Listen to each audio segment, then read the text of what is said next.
Nasubukan mo na bang magluto ng kalderetang kambing? Kung hindi pa, para sa'yo ang video ito. Dahil dito ay magluluto tayo ng kalderetang kambing. Simulan na natin ang ating pagluluto. Kumuha nga ako dito ng kaserola. Ilalagay natin itong ating nabiling karning kambing. Nabili ko nga ito sa palengke ng mahigit 1 kilo. Medyo pricey nga yung kambing dito sa aming lugar.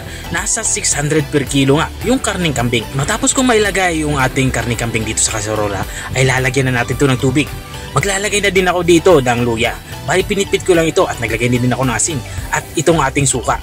Makakatulong ito para mawala yung kakaibang amoy na nanggagaling dito sa ating karning kambing. Matapos kong mailagay yung suka ay tinakpan ko ito at hinayaan ko mulo. At sa unang kulo nga ay binuksan ko na ito. At dito nga sa parteng ito ay itatapon na natin itong pinagpakuluan. Hindi na natin kailangan yan. Matapos kong maitapon yung pinagpakuluan natin ay kumuha na ako dito ng pressure cooker. Pinainit ko na nga itong pressure cooker at nang uminit na nilagyan ko na ito ng mantika.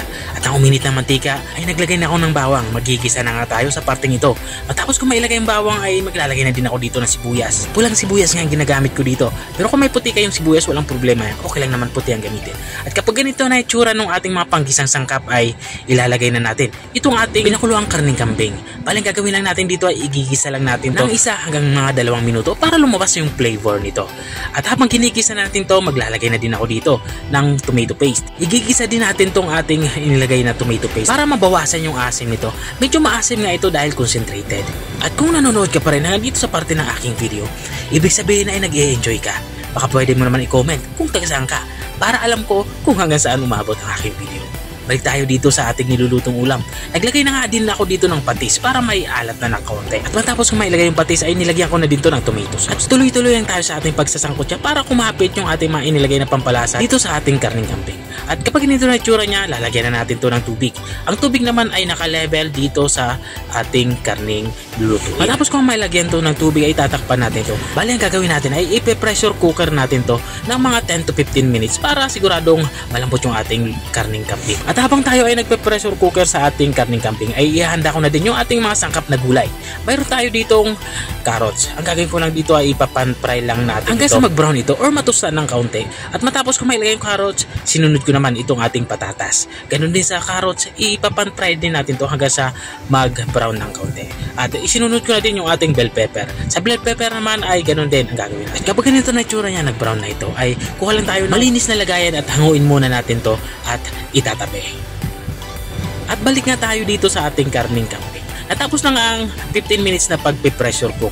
Bali ang ginawa ko lang ay inilipat ko lang ito dito sa ating kawali. At matapos ko mailipat yung ating karning kambing ay inilagay ko na nga itong ating pinan-fry na patatas sa carrots. Dito nga sa parting ito ay magsisimula na tayo magtimpla. Unang inilalagay ko nga dito itong ating liver spread na ihahalo. Matapos ko mailagay yung liver spread, ang gagawin ko lang ay tutunawin ko lang ito. Saka ko ikakalat dito sa ating nilulutong ulam para pantay-pantay yung lasa ng ating nilulutong ulam. At maglalagay na din ako dito ng beef cube para mas malasa yung ating sabaw. At habang nga tayo ay nagpapatuloy sa ating pagluluto, gusto ko lang i-shoutout ang mga masusugid ating mga taga-subaybay.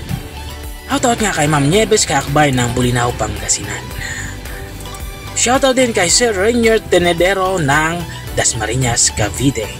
At shoutout din kay Ma'am Amelia Gracia Altares ng Caloocan City. At maraming salamat din sa mga walang sawang nanonood at nakasubaybay dito sa ating channel. At balik nga tayo dito sa ating nilulutong ulam. Dito nga sa parting ito ay natapos na tayo sa ating pagluluto. Halos maigan ang sabaw nito at ito yung hinahanap ko sa pagluluto ng kaldereta. At ito na nga yung ating ulam pananghalian. Ito yung ating kalderetang kambing. Kung nakarating ka hanggang dito sa dulo ng aking video, maraming salamat sa panonood. At kung nagustuhan mo naman yung bago nating recipe ibinahagi, baka pwede mo naman tong i-share. O siya, hanggang dito na lang ako dahil nagugutom na nga ako at kakain na kami. Kita-kita ulit sa mga susunod kong mga videos. Bye-bye!